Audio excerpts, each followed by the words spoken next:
In questa pianta si vedono i vari quartieri, il quartiere Ferrovieri sotto la via La Farina, i quartieri di case economiche sono quelli in rosso, vedete sono stati messi proprio ai margini estremi della città, in posti dove non c'era assolutamente nulla prima, la città cominciava a Piazza Cairoli, cominciava la città e andava verso nord, ora invece la città si estende da Piazza Cairoli verso sud. E invece di collocare gli edifici per i sopravvissuti nelle vicinanze, li hanno deportati nei quartieri più lontani della città, addirittura dentro le vallate dei fiumi e dei torrenti. Poi ci sono le case economiche popolari e ultrapopolari, che sono quelle verdi.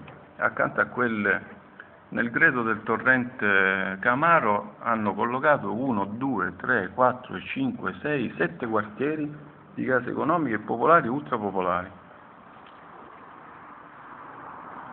Praticamente la popolazione superstite di Messina è stata buttata fuori dalla città, è stata alloggiata nei posti più lontani dal centro storico.